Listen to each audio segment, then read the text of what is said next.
Welcome to Real Estate Coaching Radio, starring award-winning real estate coaches and #1 international best-selling authors, Tim and Julie Harris. Real Estate Coaching Radio is the nation's #1 daily radio show for realtors who demand authentic, real-time coaching. Get ready for fluff-free, unfiltered, full-strength honesty about what's truly working to get you into action, helping others, and making money now in today's real estate market. Now to our hosts, Tim and Julie Harris. 3, 2, 1, and we are back. Welcome to your lovely Friday the 31st. Tomorrow is August 1st. Hopefully you guys know that's the order in which the days fall, the 31st and then followed by the 1st. Most of the time. That's how it works. I need to be reminded. That's okay. The most important part about that is Expired Palooza is going to ensue. And as you have been pointing out this week, best thing about that is it's happening on the weekend. So you're more likely to get people home. They're more likely to answer their phones. They're going to have more patience with you. They're not going out the door to go to work. So, I always tease our coaching clients that ignoring expireds is like saying, oh no, it's okay. You can fall into the hands of a lesser agent than me. I have no problem with that. And by the way, I don't want the commission either. So like every podcast, it's going to be our podcast. We try to focus on 3 different aspects, all designed to help you guys educate you, motivate you, and get you into action. The first one's going to be, we're going to talk a little bit about from some experiences from coaching calls that we had today. And then the second is going to be, we're going to hit you with some headlines, though frankly, I don't think there are any, that are most relevant to you guys. There were from some yesterday. Maybe we should talk about those. I have one, the competing acts. And the third thing is, that's kind of boring though. It's like 3 minutes worth, so they know what's going on. Okay. All right. That's fine. And the third one's going to be content that we started the other day with regards to working with buyers. Thank you for being patient with us as we sorted out all of our syndication. The podcast we moved from like in the podcast world, everything gets loaded into iTunes, and then iTunes syndicates the podcast to all the different places. At least that's how it's supposed to work. But what's happened is the podcasting realm has gotten so big. Now there's a whole bunch of different competing companies that are all trying to essentially become like channels for podcasts. And so what you do is you create your podcast, which is easy. We're doing it now. And then you submit it to iTunes. And then iTunes then will submit it to maybe 3 or 4 other podcasts. But all the others, of which now there's probably like maybe 12 or 15 you have to pay attention to, Spotify, things like that. Then you have to manually upload those or get those other syndicators to accept your RSS feed from your podcast. I'm giving you guys some nerdy information because, as we always say, every one of you guys should have a podcast because podcasting is going to become, it already is without a doubt, the most influential media form on planet Earth. Matter of fact, there's a lot of people that are saying that podcasting is the biggest thing in essentially in the evolution of the dissemination of information since the Gutenberg press. And the Gutenberg press was basically like the first copier in essence. It made it so that they could actually replicate the written word and make books and whatnot. And so that's, you guys can understand, that took the information from just the people who had a book, and a book back in the olden days was always handwritten, and not very many people had them. They're usually held in monasteries, and most people didn't know how to read and write and the whole thing. Well, then boom, the Gutenberg press comes along, and now we can all of a sudden start syndicating, using a modern word, books, and more people can learn to read and write, and evolution of man type of thing. Well, the same thing, it could be argued, is happening with podcasts right now. And the reason that podcasting is dominating over even video is because everybody can listen to a podcast in the background, which is frankly how I do it most of the time. And Julie does as well. So you could be, folding laundry or whatever, and you can have a podcast on in the background. And podcasts have become something that people listen to at regularly scheduled times of the day. When they're working out, they listen to, timandjulieharris.com. When they're driving to work, they're listening to Joe Rogan. When they're coming home from work, they might be listening to something like, I don't know, NPR or something. You guys get the gist of it. But podcasting is replacing normal media outlets. And here's something else that I think is very fascinating for me to watch. Because Julie and I have been podcasting and syndicating since 2007 or 2008, even before people knew what the word was. But the other thing that's really fascinating is the nature of podcasts itself is becoming less and less formal. So a normal, like when you guys, one of the things that anyone says to me when they're thinking about starting a podcast, that they always hit a wall of, oh my gosh, I need to know how to use all this technology. I need to, know how to do all this audio editing and just all this stuff. You don't need to know how to do any of that stuff. And in essence, you just basically run a podcast straight through. Don't go back and edit. If there's a dog barking in the background, leave the dog in. What are you pointing at? One of our coaching clients' podcasts. Oh, good. Whose podcast is it? James Miller and his dad, Amelia Island Real Estate Show. Oh, good. Lots of great topics. Amelia Island in a hot seller's market. Buyers are working remotely. All kinds of great topics. That's awesome. Yeah, they took our advice. And that's one of Julie's personal coaching clients. They're also part of our EXP family. So everyone listening needs to do a podcast. You should, and don't worry about, like, for example, even the content. Don't worry about overthinking anything. You eventually will find your voice and you'll find your stride. But here's the thing I think will take a lot of pressure off. Just like, what Julie and I do. That's how people want their podcast. They want to feel, ultimately, they don't want to feel like they're listening to a formal presentation necessarily. That's the old way of thinking about it. And that's frankly the more laborious way of thinking about it, because then you have to have a producer, then you have to have somebody that's going to do commercials, and you want to go back and edit it. You might want to, turn up the gain. You want to one person's not loud enough, one person's, all that Mickey Mouse. Screw all that. Over-engineer it. And it's not as authentic, I think. Right. That's what people like.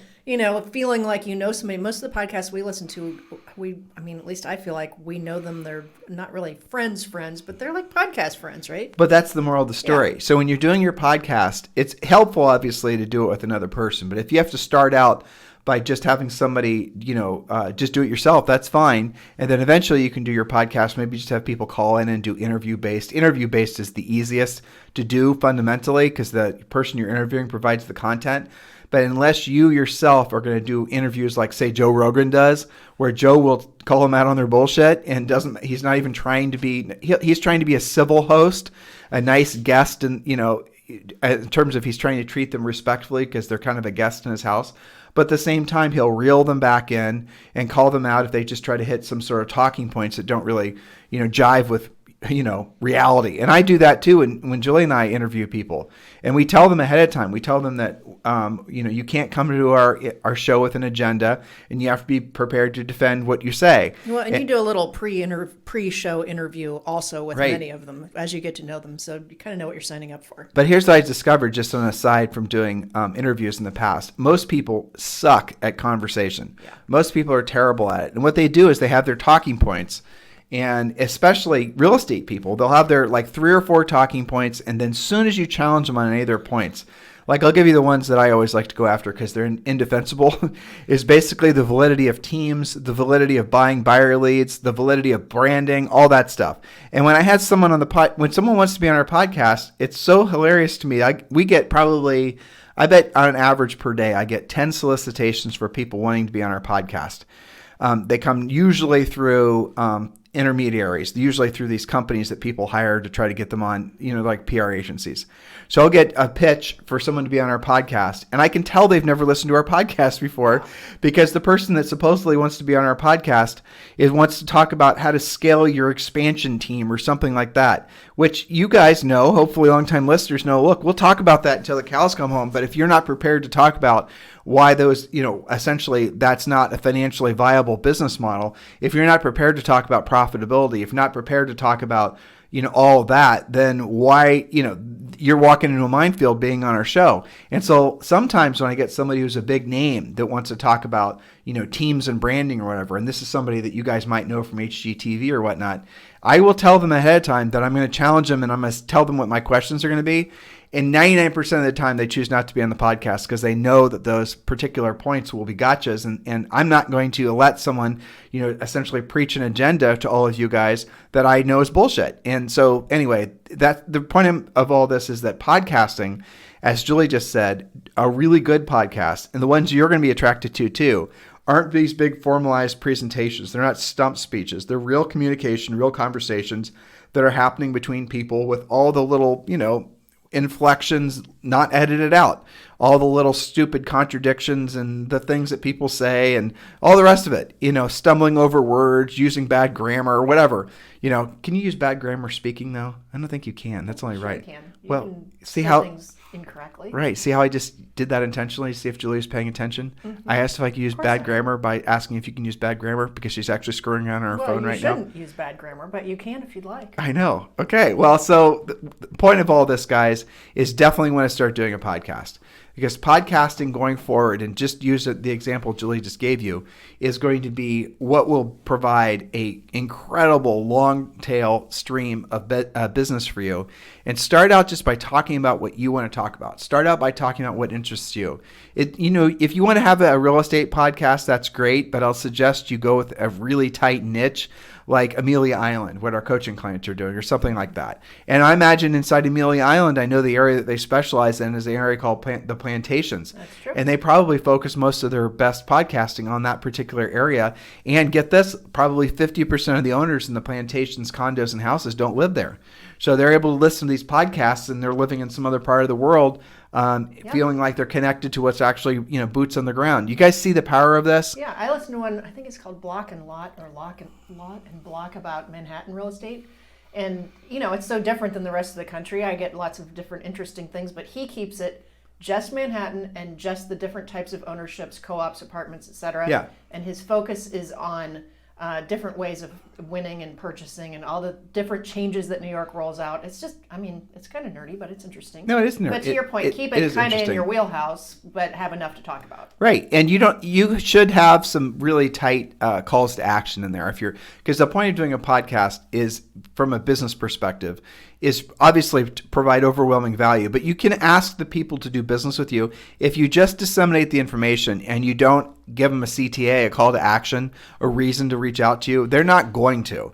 You have to tell people to call you. You have to tell people that I want to do business with you. Otherwise, they're going to assume because you didn't ask that you're not interested. That's true in everything, but it's especially true on podcasting, because they're just going to assume you're just too busy and you'd never want to do business with them. When Julie and I were coaching some of the people from Bravo TV, from the TV shows, it was so funny to me that one of their biggest issues wasn't that they didn't want to do business with anybody. They wanted to do business with them. The perception that they had to constantly overcome is that they were too busy to do business. And who was that guy from Puerto Rico, actually, when I was talking with him? Luis, Ortiz, yeah. So Luis Ortiz had that problem, and he was doing primarily leasing at the time he was on that show. He wasn't even selling properties. And so I had to have, he and I had some calls about how he could start in New York, how he could start going after notice of defaults and distressed real estate and stuff like that, which is a huge opportunity in New York City, which goes back to the original point Julie was making before I got on my podcasting tangent. Make sure that you're looking and paying attention to the expireds in your marketplace.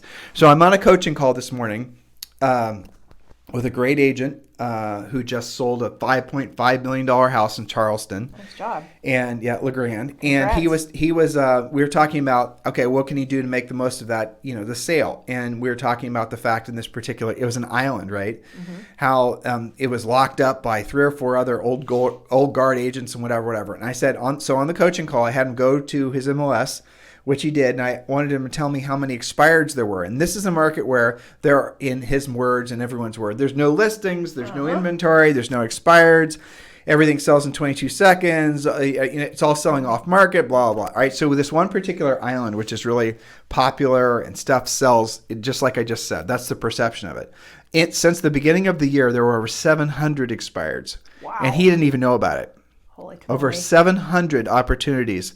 And this was a small island to list properties. Yeah. And he'd never looked. So let's say he was able to list 1% of that. I mean, that's incredible. You don't even need that many to work out. Here's the best part. The sale he just participated in, he brought the buyer, was the highest sale on the island ever.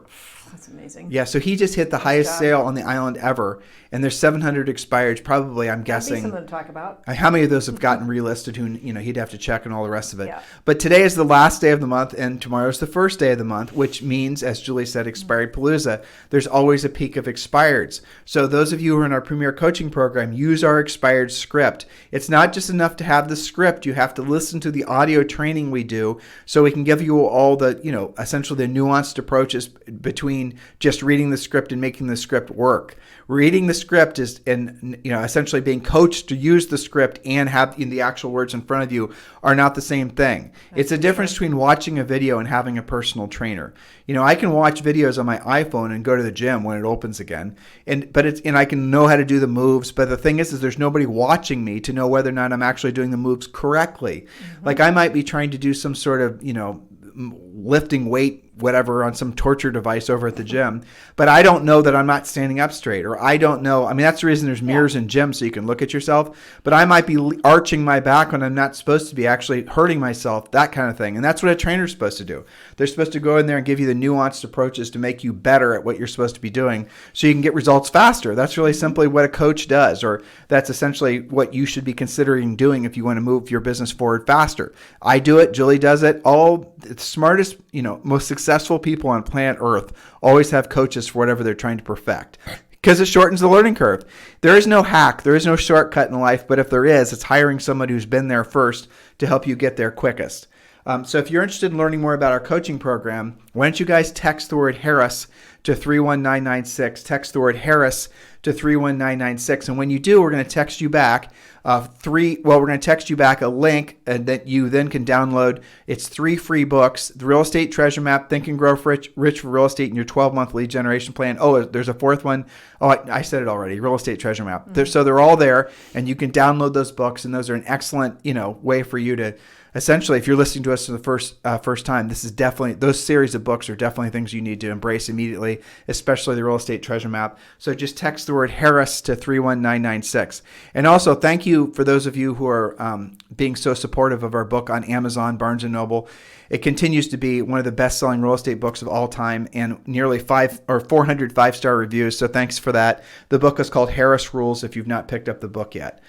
So there it is. Now we're going to talk next. Julie, let's just skip the headlines for today. Okay, that's fine. Okay. So we're going to talk now about what we were talking about previously, which is talking about essentially the buyer process.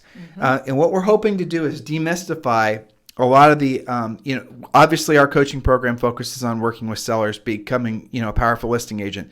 That's really that's what we want you guys all having as your North Star. But working with buyers is going to be a great thing for everyone to do. Our busiest, most successful listing agents with consistently 20 to 30 listings who really don't have to work buyers if they didn't want to, we always want them to have 2 or 3 AAA, really great, ideally high-end buyers in their back pockets, because it keeps them in front of the market. They'll know exactly what's happening in the market. You really, when you're working with sellers and you're just looking in the MLS at what's sold, you're just using your comp data from previous sale history, you're not on the leading edge of what's happening in the market. So the problem with a lot of top listing agents is if they stop working with buyers, they're not at the very leading edge of what's happening in the marketplace as far as preferential changes. And there's little nuanced things it's sort of bizarre to understand why things happen the way they do, but you might have over a series of just 90 days, floor plan preferences start to change. There might be for example, I remember very clearly when, Julie, you remember white cabinets in kitchens? Yeah, that was Nobody the puts, thing. white cabinets. And before that, it was oak. It was oak, yeah. And then people would have this orange oak cabinets. You guys remember that back in the 80s and the 90s?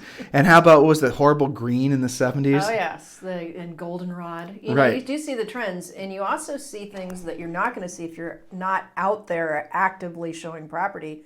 You might know about, you might not find out about a new construction project that's just down the road, that's not in the MLS, and it's starting to suck the life out of this resale market.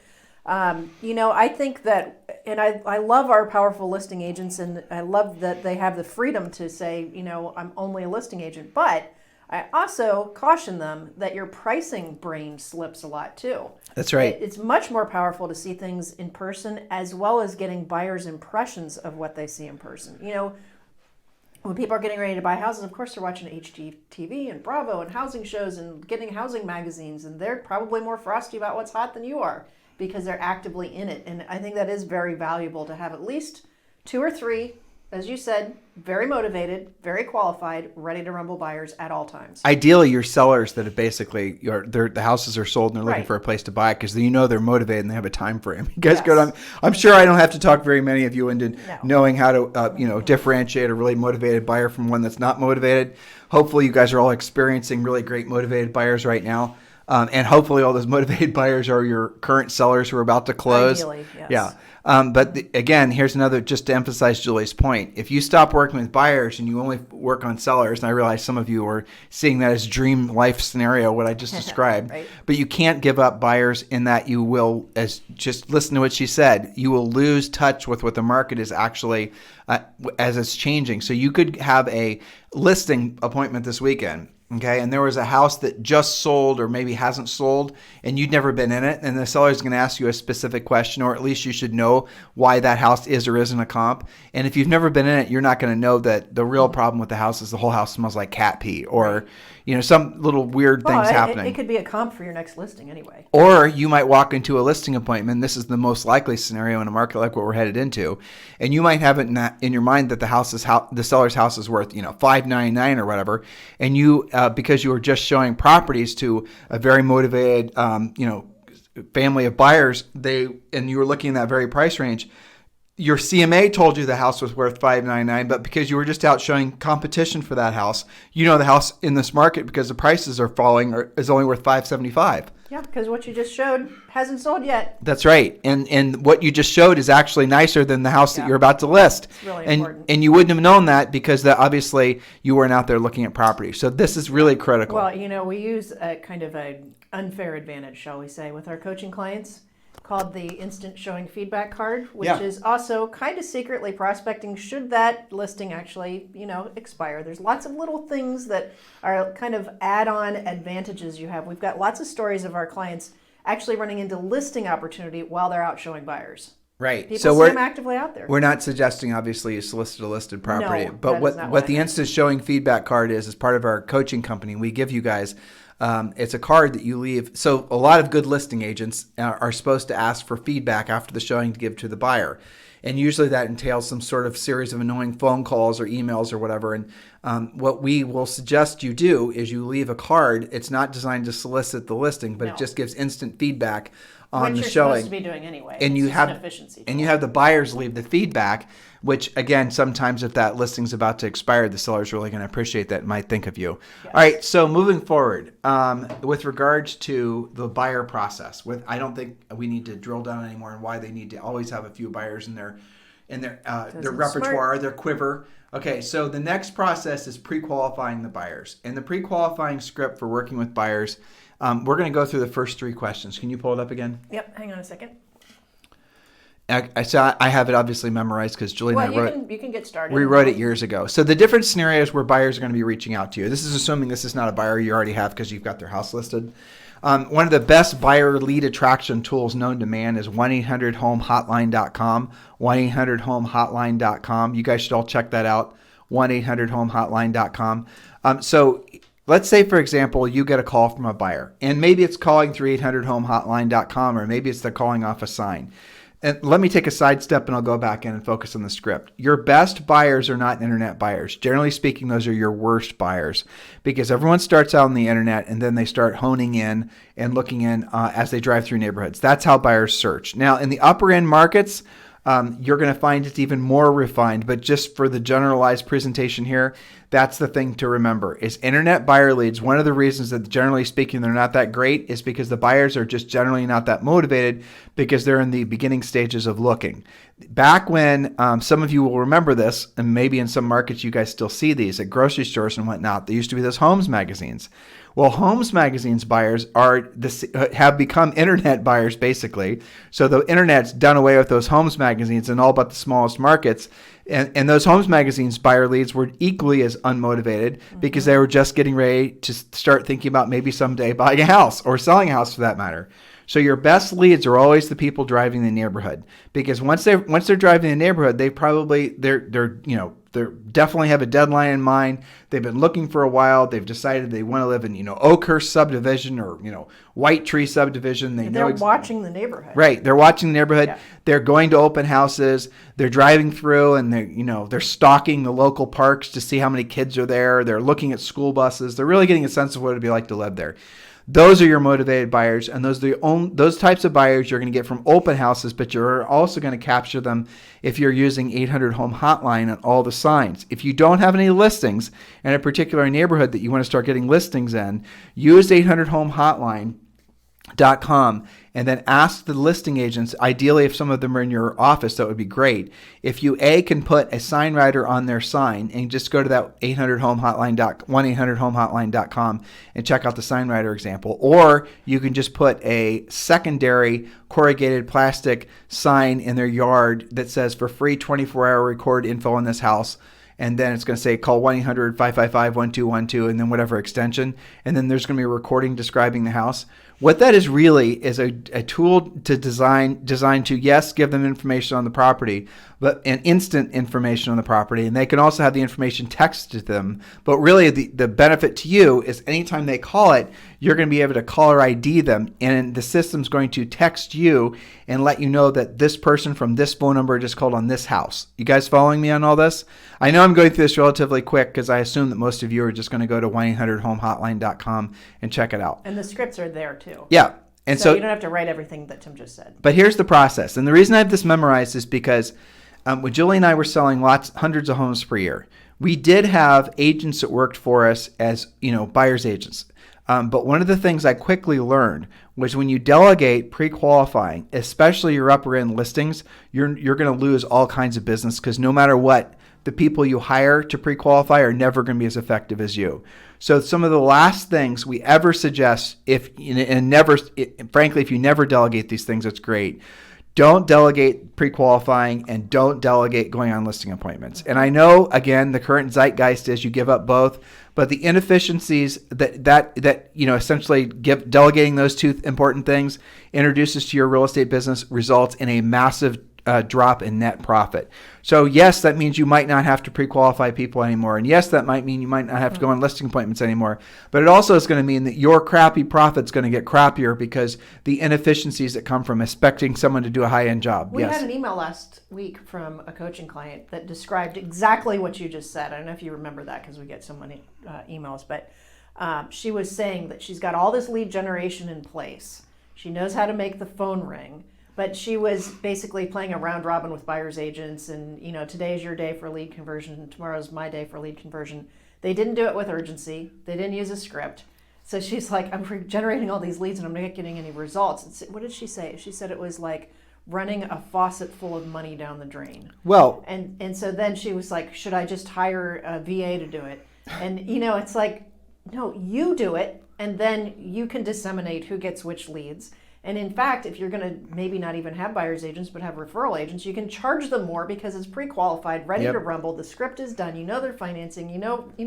It's much better to do it yourself. That's, to your point, one of the last things you should ever give up. Because, and you guys are going to listen when we go through our script, is because you're going to lose all your listing leads. And as far as having buyer agents, I have looked at countless profit and loss statements for teams.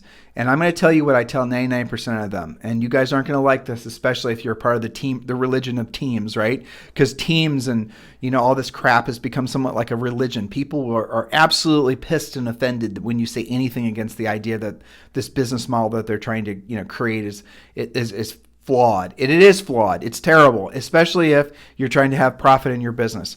If you were, and I've never found an example where this wasn't true, and I know I'm going to get some email or text where someone's going to argue with me, and that's fine. Argue away.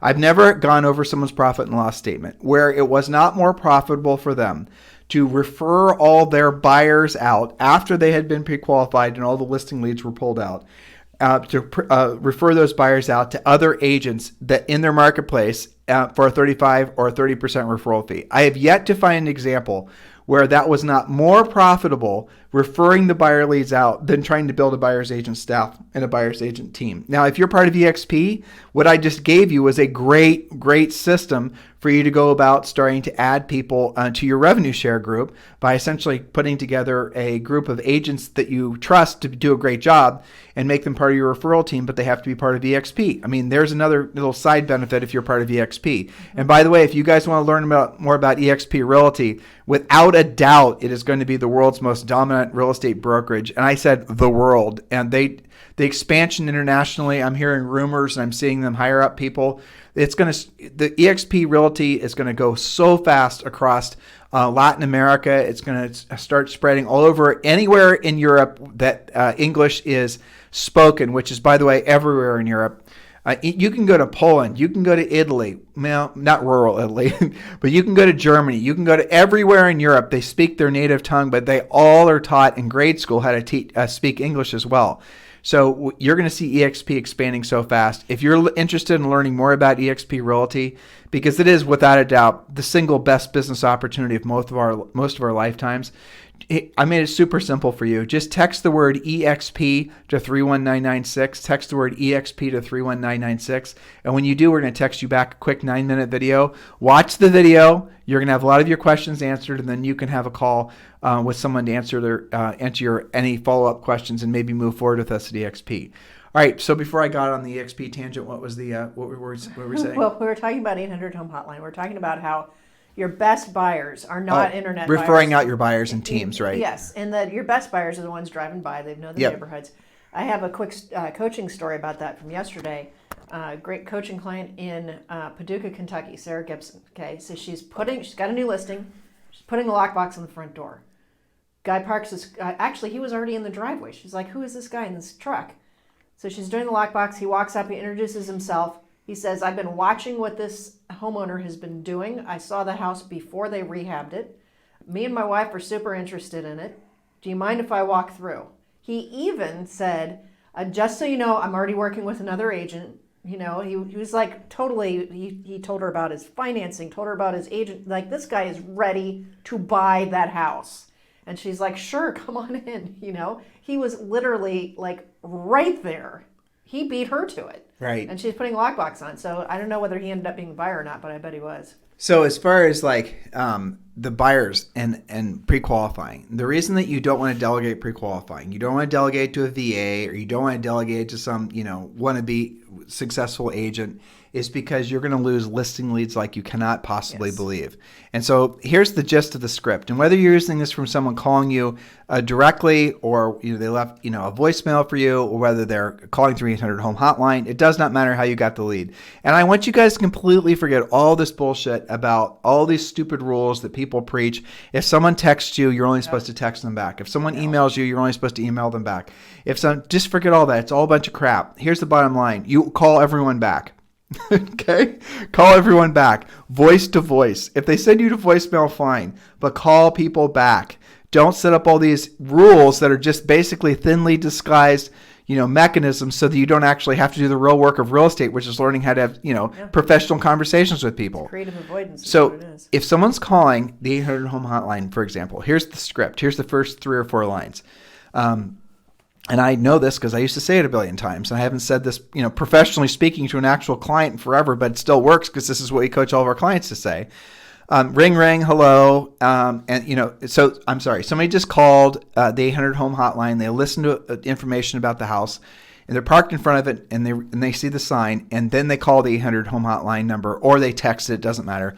And then here's what they're going to hear. You're calling about 123 Elm Street. It's a 3-bedroom, 2.5 bath home with a private backyard. It's recently remodeled kitchens and bathrooms and HVAC, newer roof in 2012 or whatever. The house is in perfect condition, ready to move in near perfect condition, ready to move in. The house is currently priced in the mid 500s, right? And for more information, press 0. That kind of thing. And then and thank you for calling about 123 Elm Street. That's it. And then what's going to happen is probably maybe 10% are going to press 0 for more information. But you're going to call, and you are going to call every single one of them back. Because here's what's happening. If you noticed from the recording, I did not give them the price. I gave them the price range. Now, you don't want to put the price in the recording for several reasons. And the biggest one is you want to basically not have to go there and update the audio every time you change the price. You guys are spoiled thinking houses sell themselves in 22 seconds.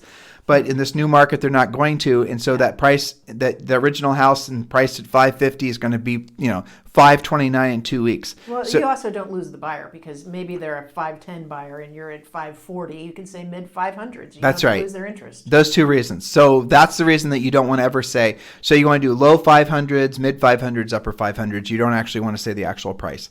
The other reason is because they don't know the actual price and they're still curious, right? Mm-hmm. Now, here's the next key, and this is the other thing that agents always screw up on when chasing buyers, because this is all about chasing buyers.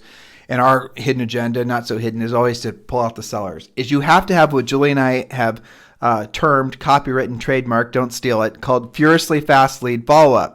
So a furiously fast lead follow-up means you call every single lead back within like moments. No, not a minute or 2 minutes. Again, I know there's people that have all these stupid rules. And not texting. You're not texting and don't put them into drip campaigns. Guys, listen, all that stuff is a bunch of procrastinating crap. Drip campaigns don't work. Long-term lead follow-up, is not worth doing.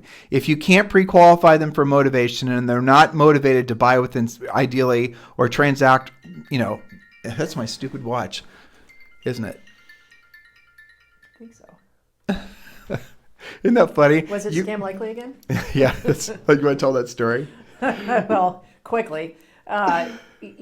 Zoe's often playing with my phone or looking at videos or something, and I often get Scam Likely calling, and I just hit delete or whatever if I'm feeling I'm not. What's every night, basically? I'll say I'm on my way or something. And so one day she goes, "Is Scam Likely a coaching client? Why don't you like her? You never take her call." I'm like, Scam Likely is just not a good client, sweetie. So the Scam Likely thing, when we answer it, because I get the call too, it's something in Chinese. And it always is who knows what's going on. Yeah, and so Julie and I, you know how when you guys get a message, you can send back an SMS and they're pre-written messages. Well, so Julie and I text back, "We're on our way. See you there." See you there. Who knows what it is? We don't speak Chinese. No. Anyway, so that was Scam Likely. Yep. Right on time. Well, so you call these people back, and your goal is to call them back immediately. And by immediately, it's immediately. And you don't want to put them in a drip campaign. You don't want to put them in a long-term lead follow-up. Look, if you guys want to do that because you're hoping and praying that person somehow is going to raise their hand eventually and do a transaction with you, go for it. But I want you to put absolutely no effort or emotional, hoping and praying that those are going to materialize into something. They never have. Well, and you really shouldn't even do that unless you've actually talked to them and That's have right. something to go on. Otherwise, you might as well put the whole phone book into your database. But what weak agents do is they get these weak leads from bot leads from like Facebook. So they get weak agents buying weak leads, Yes. and then they're putting these weak leads into these weak lead follow-up programs, as in WEAK. And then they're hoping and praying that sometimes those people miraculously raise their hand. And they celebrate when they're able to sort of, surreptitiously, did I say it right? Surreptitiously. Oh, I missed the P. Pretty close. Yeah, close enough. I need more caffeine. You're using your Ask Julie again. You're looking at me like, are you daft? No. The answer is yes, it's Friday. I am daft, Julie. You don't have to look at me It's all right. No more caffeine quizzically. for you. Well, so, so you look at, for example, what was I just seeing how I got off my, see, this is the problem with the Friday shows. Surreptitiously was where you got stuck. I know, but what was the point of that? I don't know. We just lost our train of thought. That's too distracting. Because Scam Likely's tried to call again. Well, so you were kind of midway through the buyer conversion script, which also is kind of a buyer pre-qualification script. Point being that you call them immediately with urgency and you ask good questions so you can find out how serious they are. That way you don't just throw them all in your database and hope for the best. So the reason that long-term lead follow-up doesn't work, and the reason, even when you guys have these fancy systems that basically report to you when they've opened your email or they've watched a video and whatever, because it doesn't mean anything. Who cares? If you can't get them on the phone and actually pre-qualify them and find out if they have a house to sell, find out what their time frame is, and if you aren't asking the hard questions to determine their actual motivation, then why are you keeping them around? And you guys, it's shocking to me. You put value on leads. Leads have no value. And by the way, the same leads you have, 1,000 other agents have those same leads. I'm going to say that again because those 2 points are really important. Leads themselves have no value. A lead is worthless unless you pre-qualify the lead for motivation. Now, a motivated lead, motivated pre-qualified lead, that has value. But a lead as just a name and a phone number on a piece of paper they're complete crap. And those of you guys who buy leads from any of the portals, Zillow or whatever, or you're generating your own leads, just because you fill out a form, they filled out a form on Facebook, a leads funnel thing, and you think that lead has value, or you're just fooling yourself. And the reason you do this, if you want to cut through your own malarkey, is because you don't want to actually do the real work of real estate, which is learning how to pick up the phone and have real conversations. You don't want to have furiously fast lead follow-up. You think that there's something wrong with the idea that you have to be beholden to calling people back right away and asking them tough questions that will help sift and sort whether or not they're legitimate buyers or not. Well, you know what's funny about that is the best buyers who really are motivated and have it together, either with cash or financing, they're like down the pipe with that. they actually want to talk to you. Oh, yeah. And evidence of that is when, and this still happens to this day, when you call back with urgency, whether it's your 800 home hotline or not, they're always like, are you a recording? Are you for real? Yeah. Well, let's get to it then. It's almost like they don't believe it's a real person. Well, you're getting to it. So you want to be the buyer? Sure. Okay. So I'm say ring ring. No, you're calling me. I'm calling you. Yeah. Ring ring. Hello? Hi. I'm calling about 123 Elm Street. I just went past it, and I was just wondering about the price. That's a terrific property. Everybody's calling about that one, it seems. Let me look that one up on the computer to make sure it's still listed and see what the current price is. Oh, by the way, which house in the neighborhood are you thinking about selling? Oh, well, I live in the neighborhood, right next door, and I'm not really sure what I'm going to do yet. Okay, terrific. And then you pick up the rest of the script. I'm going to stop right there. So our buyer script, and what we want you guys to do is we want you to treat every single buyer lead as if they're also a seller in hiding. Because depending on your price range, that is going to be true. 99%, if you're dealing in the midland or the upper end price range, now if you're dealing in the upper end price range, those people won't have to sell before they buy. But if you're dealing in really where most of you are, 99% of you are going to be dealing with people that present as buyers, but they're actually sellers. And furthermore, they can't buy unless they sell. But because you guys don't know how to have the seller conversation with them, you waste too much time focusing on the wrong end of the transaction, which is the buyer side. Or they lose the buyer before they even get to that question. They just answer the question, what's the price? So let's rewind for a second. You said, hi, how's it going? I said, I'm calling on 123 Elm Street. What's the price? Right. And if I just say $4.99. Oh, well, maybe I'm not even going to tell you that I'm only a $3.99 buyer. I'm just going to say, okay, thanks, bye. And why is the asking the question, by the way, which house in the neighborhood are you thinking about selling? You ask that question right there. And our entire script, pull the script up. There's a couple other little fun things that are halfway down the script. Our entire script is designed to work like that, and it's using psychology. It's making it so the psychology of sales is working on your behalf. Again, Julie and I wrote this and refined it, and our goal was to make it so you don't have to think. You just ask the questions. I'm looking at the script right now, and you read the questions and you write in the answers to what they say, and then you use that for essentially keeping track of them as a lead going forward. That's the whole point of this damn script. Well, so the pre-qualification is actually embedded in the conversion script. That's the point. Okay? That's the fun part. So, for example, your next question is, how long have you been looking for your home? Right. And then we also talk about, I love this one because it's kind of a different way of asking if you're working with an agent. I assume because you're calling me directly, you're not already working with another real estate agent? Slow down. Did you hear how she asked that question? Yeah. So the next question is, Julie, it's nice to meet you. I'm looking it up on the computer. And let's just say Julie says she doesn't have a house to sell in the neighborhood. Okay, she's a first-time buyer or whatever. Or she sold her house out of state and she's relocating. Okay, perfect. And then I'm going to say, so how long, the next question is, how long have you been looking, right? Mm-hmm. Yep. And I've been looking for the past 90 days. And then you say, you don't want to ask the question, are you working with an agent? That is a weak question that any moderately sophisticated buyer is going to know the answer is yes, because then they're going to get you to shut up and just give them the information and get off the phone, right? So the way to ask the question is, and I assume because you're calling me directly, you're not working with another agent. When you ask the question like this, they're actually going to tell you the truth. If you ask the question the other way, they're going to tell you just whatever it takes to get you off the phone. I know, it's magic. It's like just it's psychology. Scripting thing, but it works so well. It's the same reason that the second question is, everyone's calling about that house. It's a terrific property. Oh, by the way, which house in the neighborhood are you thinking about selling? When you ask that question at the top of the script, when you first start that conversation with them, they're not going to lie to you. They're going to tell you the truth because they weren't expecting that question, so they won't be mentally, emotionally prepared for it. In the right. Script. That's the reason we put it up there, because what most of you do is you're not professional and you have, frankly, bad training, and the bad trainers have told you to say dumb things where you're supposed to somehow friend up and bond with this buyer. They fart around with mirroring and matching for 20 minutes, and then maybe they have the guts to ask that question. You have a dog? I have a dog. You're a human? I'm a human. It's mind-numbing. You live in a house? I live in a house. We're perfect for each other. I can work with you. And then, an hour later, they then somehow meander into a conversation about the house the seller has to sell. Do you think the buyers and the sellers want to, waste their time getting to know you like that? You guys are just acting unprofessionally like that because you don't know how else to act. Can you imagine walking into your dentist's office? I mean, think about how it actually means and what it actually is to work with a professional.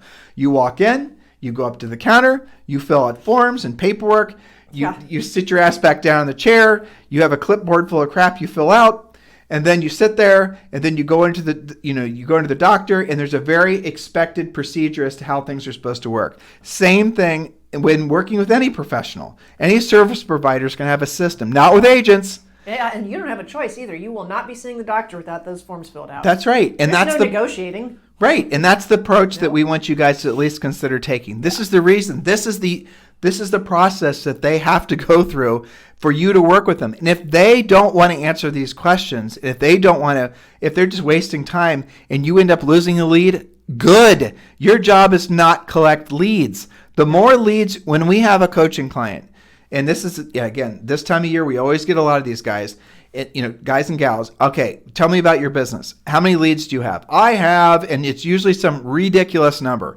And then they say, well, I have 32 leads. Okay, and how many? And then I have another 700 leads in my drip follow-up cam. I had somebody tell me 2,000 once. Yeah, people brag about it. I literally, for like 30 seconds, I didn't know what to say. 2,000. What are you just putting everybody in your drip campaign? Yep, for past 3 years. That's how I handle my leads. It's the race to it's this analytical, weak sales, bad training, Mickey Mouse, where your goal is to somehow form these huge databases or these huge lead lists where then you just drip campaign crap at them till the cows come home. But you guys, I said it before, I'll say it again, leads have no value and everyone else has your leads. That's the truth. Yeah. You think that buyer, that seller is only on your list? You guys are dropping off tchotchkes for your centers of influence and past clients. You've heard us in this podcast before talking about the hilarity of, like the pumpkin pie things in November. Julie and I were at a real estate seminar once, and they broke into masterminds, and Julie and I are there as presenters, and so we kind of floated from one table to the next, and then the topic came up as what are you supposed to do for centers of influence and past clients around the holidays, and all these different groups of agents at these different tables started talking about freaking pumpkin pies, and I just thought it was so insane that I actually started asking a question. So how many of you guys are in similar markets? And remember, this was like in Atlanta or something, and so the chances of these guys not having the same people on their same centers of influence and past clients list was about 0. So I said, so if you're Bob, if you're dropping off a pumpkin pie at the Smith's house and you see Jane's pie sitting there on the kitchen on the stoop, right? And then as you're pulling out of the driveway, John is pulling in the driveway to drop off another pie. I mean, I'm trying to make them laugh, but what I was really trying to do is point out the insanity of what you guys think is lead follow-up and how you're trying to fake bond and fake relationship with people, but people don't want that. They don't want your damn pie. They want you to solve their problem. No. And they get pissed when raccoons eat it all over their porch that night. Yeah, exactly. And so when you go to your dentist, I hate going to the dentist while he's doing procedure and having him even try to talk or her try to talk. Get it done. Just get it done, right? Isn't that what a real and the way you get business centers of influence and past clients, the way you build your database, the way you make people send you business is yes, because they like you, but they're not going to like you unless you solve their problem. They don't like you because you gave them a damn pie. They like you because you helped them buy or sell a house. The pie was not necessary. Now, we're not suggesting you don't keep up with your centers of influence and past clients. We are suggesting you call them and you can mail them things like we usually suggest once a month, a postcard or something of value. Give them something of value, as you said, like a market report, an update, an absorption rate study. Right. So that's fine. We're not saying go all driver on everybody. What we're talking about is just help people using good scripts. It's an approach to business that true professionals take, and that's the reason our script is written the way it is. All right, so Julie, we then asked, I assume because you're calling me directly, you're not working with another agent, and then we can get into the weeds about levels of motivation. So continue to read the questions. That's right. And then you said, because remember, we also asked them how long they've been looking. You've been looking for X number of days, months, years, whatever. Interesting. Ideally, how soon do you want to be in your next home? Okay, so those two questions are important, right? So how long have you been looking for your house? And then the form basically gives you an opportunity to say, I've been looking for, fill in how many days, months, or weeks.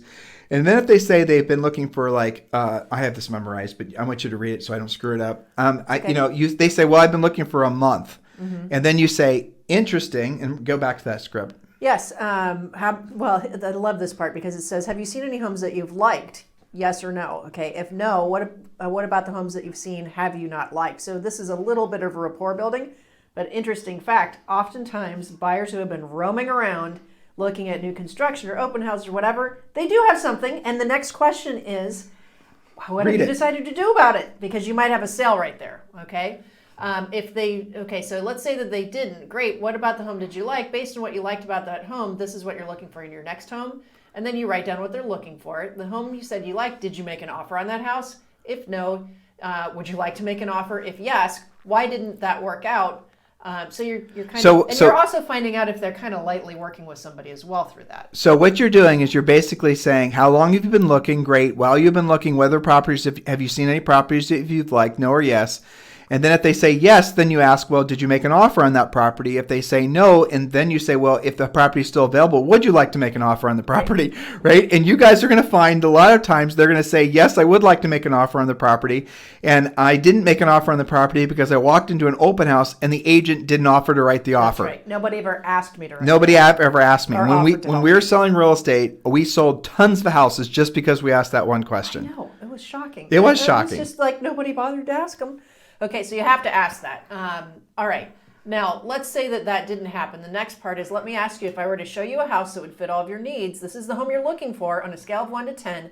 10 meaning you'd absolutely immediately buy the home. Where would you rate yourself?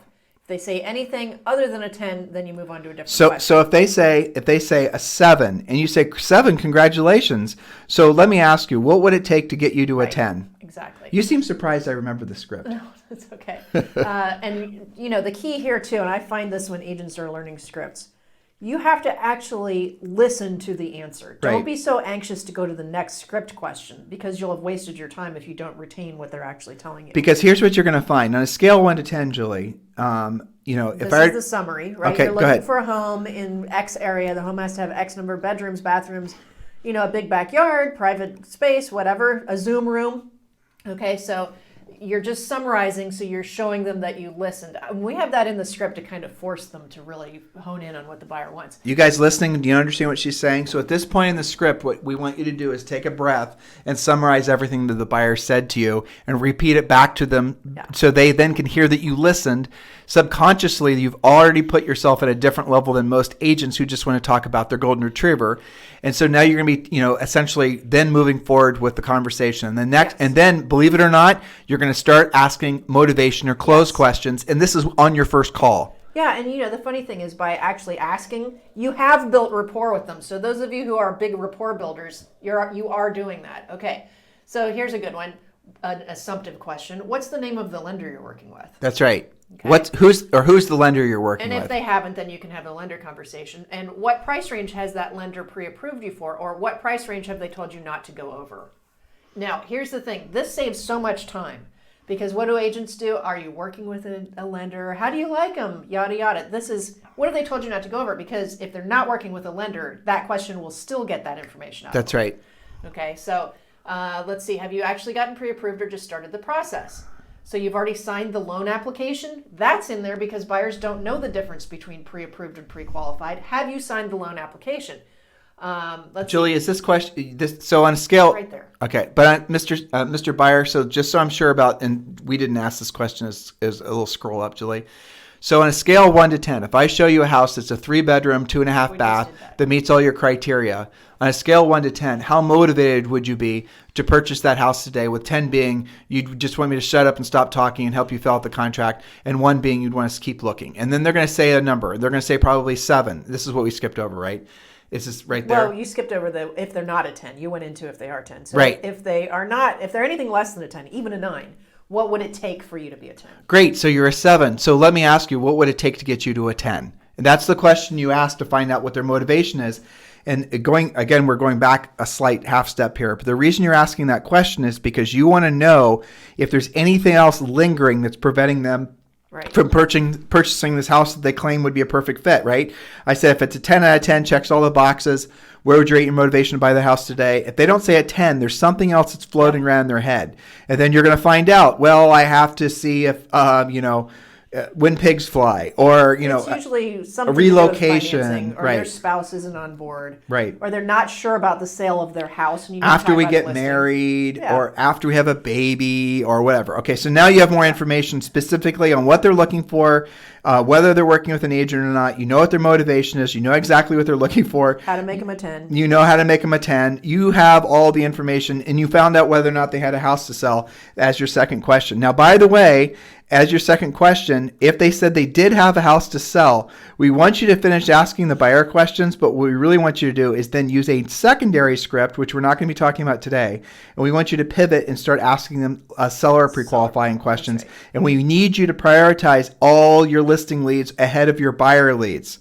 Now, in this marketplace, obviously it's easier to get a house sold than it is to find a house for a buyer to buy. But 6 months from now, that will not be the case.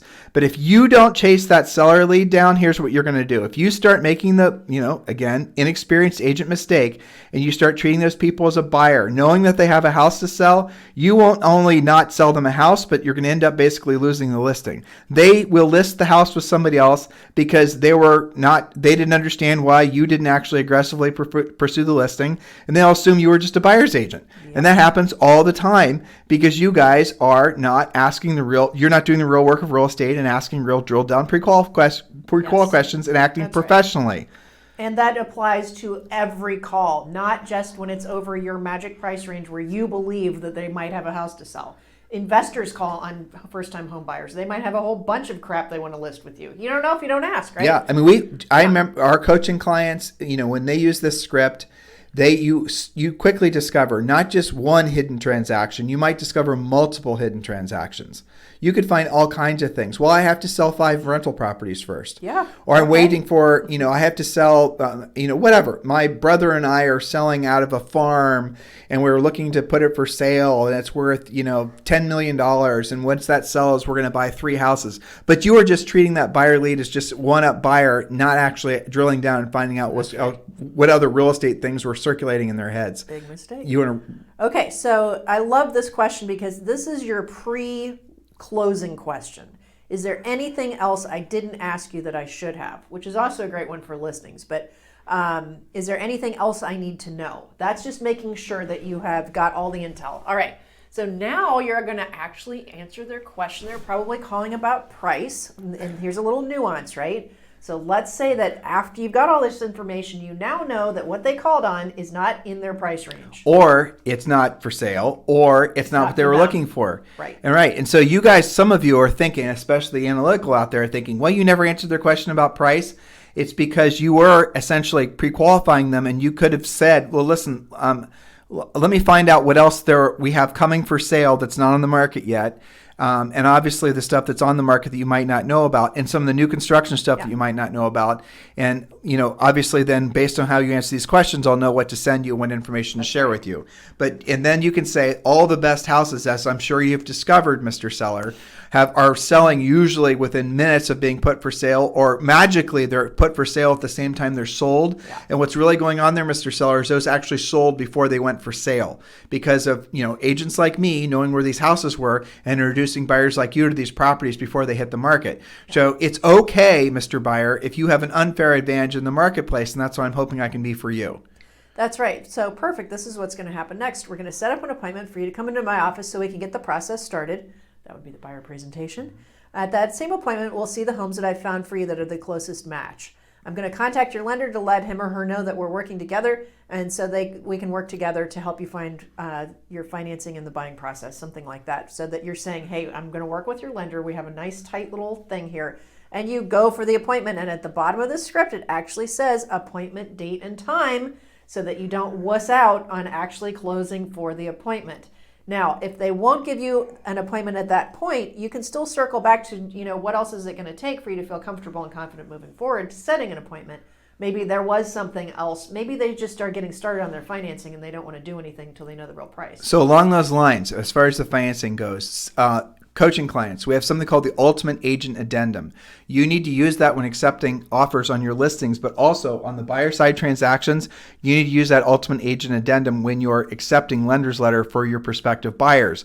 Lenders are trained and coached to never spend that much time with a buyer until the buyer's in contract on a house.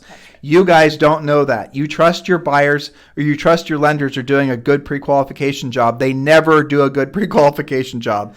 What our ultimate agent addendum does is it forces them to do a 3-merge credit report, to do all the verifications of employment, assets ready to close, acceptable credit, acceptable just everything. And what will happen is you'll get a lender's letter and they'll have congratulations, Tim and Julie Harris are qualified to buy X with this much down, with the interest rate not to go above this prime, this is locked in for this time. And then you're going to see, usually in the second or third paragraph, subject to verification of. That's telling you right there that lender didn't do jack and they were playing golf. They got a call from the borrower. The borrower had a 5-minute conversation with them, and the loan officer basically said, "What's your name? What's your email address? I'll fire you off the lender's letter." Pulled it off his hard drive, sent it to him.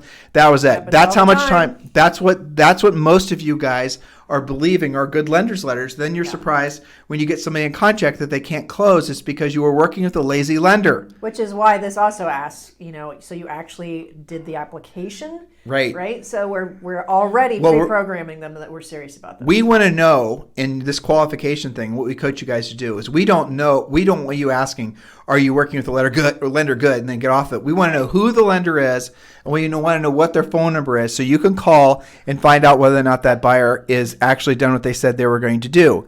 And then the other thing is you need to explain to the buyer, it's critical in this market, and this market is any market, right, that they've actually been pre-approved with the only verification or subject to being the appraisal of the house. And identifying the address. Yes. Right. So that's it. So the only lender's letter. By the way, that is absolutely acceptable how it should be done. If a lender gives you a hard time about that, it's because they're being lazy. Right. If an agent gives you a hard time about that, it's because they don't understand what you're trying to do, or they don't want to do the extra effort. They should both be thanking you for pushing the deal along. Right. And so again, the language, we call it, Premier Coaching Clients, go to Harris Learning, search. It's called Ultimate Agent. It's called the Ultimate Addendum. The Ultimate Addendum. Use that same language whether you're representing buyers. That's right. And you basically call up the buyer's lender and you say, "I'm going to email you," or whatever, something.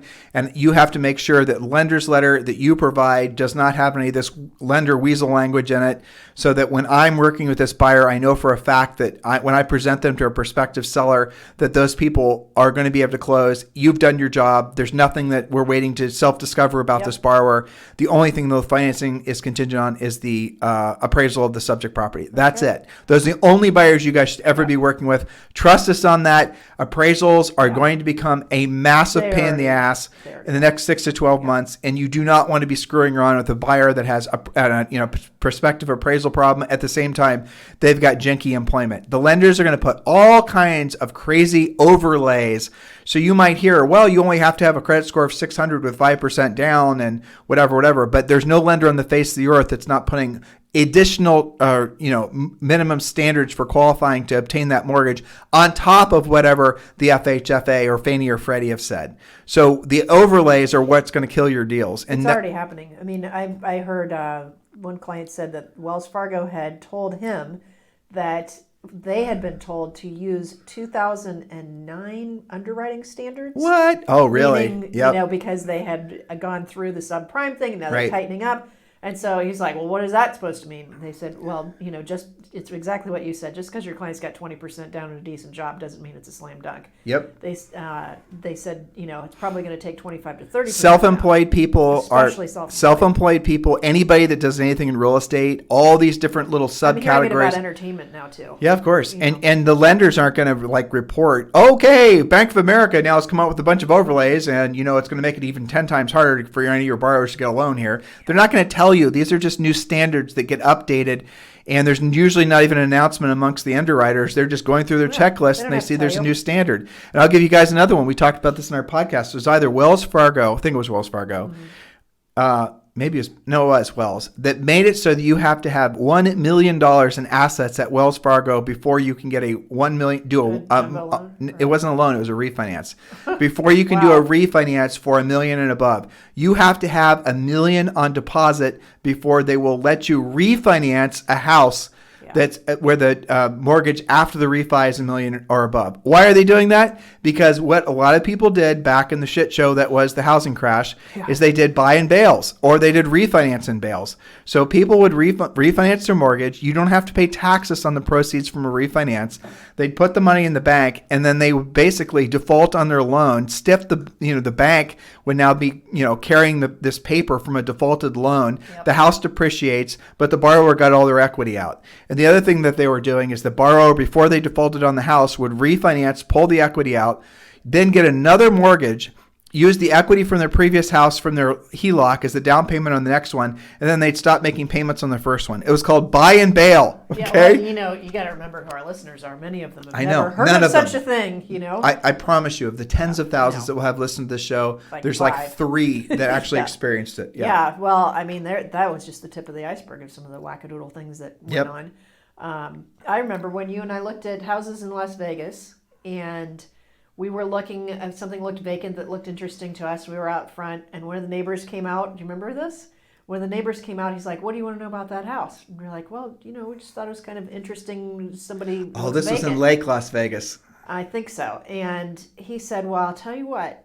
Each neighbor was buying the next neighbor's house, and they were all doing buy and bail, so that they would buy before they stopped making the payment on the old one, stay in the same neighborhood, lose the negative equity in the old house." It was even more convoluted. They were buying the neighbor's house through a short sale, so they were buying it at a discount. So they were getting the equity out of their house, buying the neighbor's house through a short sale at a better price, and then they were bailing on their old one.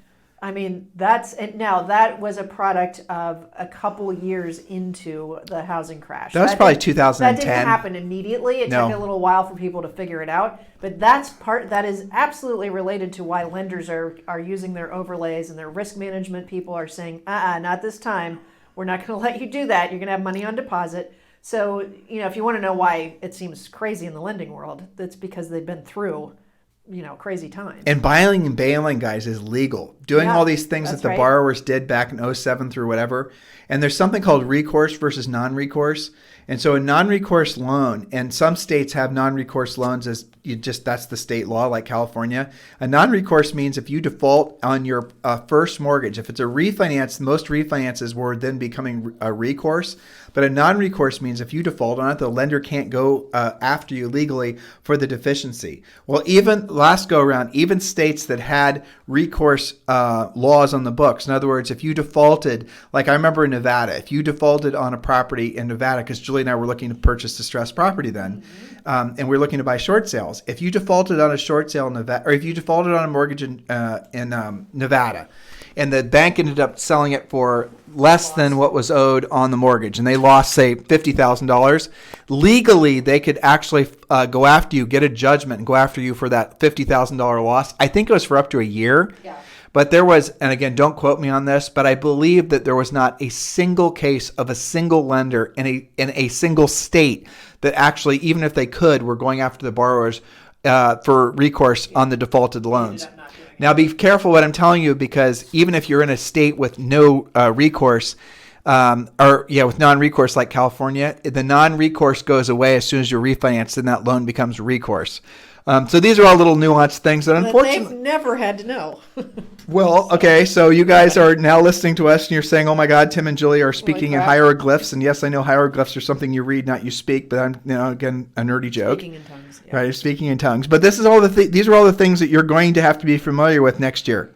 Guaranteed. Yeah. You're going to have to. I mean, we are definitely seeing little inklings of all this stuff, starting with the tightening of mortgage regulations, right? That's one of them. Appraisals are coming in lower. Yep. Now, that's a little bit of a rash of that right now. The fact that there's more expireds around means that some of that aspirational pricing that you guys were enjoying is coming to an end. So on that note, I guess you guys have some work to do this weekend. Lots of sellers I had similar experiences, as you said, not 700 because we didn't go back that far.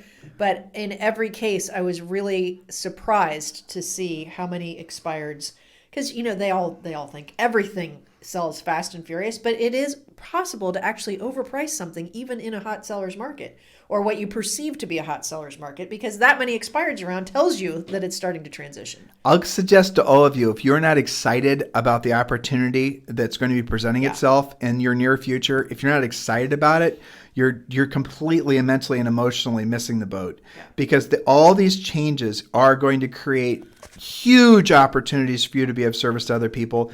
There are going to be more agents, more people are getting their real estate licenses, not fewer. But how many of those agents are actually going to take the time to know even a smidge of the things we just talked about, let alone how to actually do a thorough buyer pre-qualification?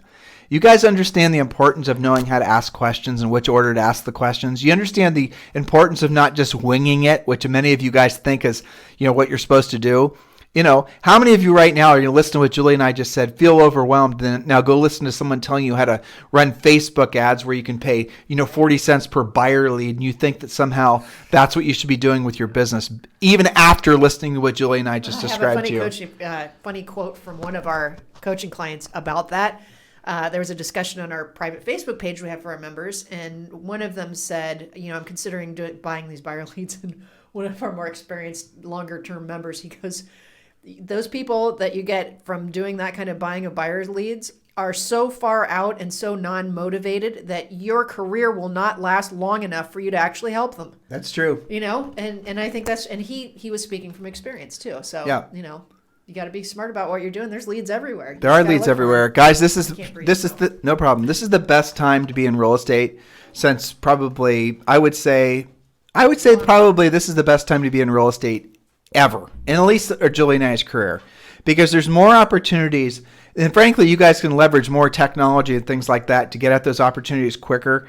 And all you've got to do, you are ultimately the one thing that should make you happy, proud, encouraged, is the real work of real estate can't be, delegated to AI, can't be delegated to a VA in the Philippines, can't be delegated to an underskilled agent. You can try, but it won't work. So for you to succeed in this marketplace, what your mission should be is to learn what to say, how to say it. You've got to learn the skills. And when you do, you're going to be confident. So we just told you that today and tomorrow and into the weekend is Expired Palooza. How many of you are listening? How many of you are going to go to your MLS and see how many expireds there are? How many of you are just going to brush that off and you're going to go work on your branding or your website? Right? How many of you guys are actually going to take seriously the opportunity that these types of markets present?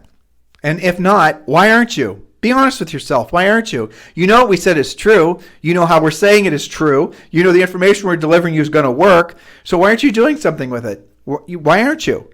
You need to really drill down and be introspective about that answer. In the meantime, guys, hopefully we're helping you.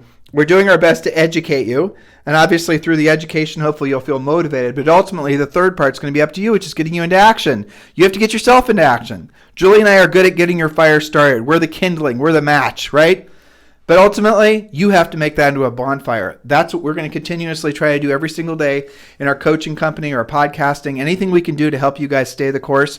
Anything we can ever do to help you. You can always reach me directly. Text me at 512-758-0206. Listen, listeners, thank you for continuing to make this the number one listened to daily podcast for real estate professionals, at least in the United States.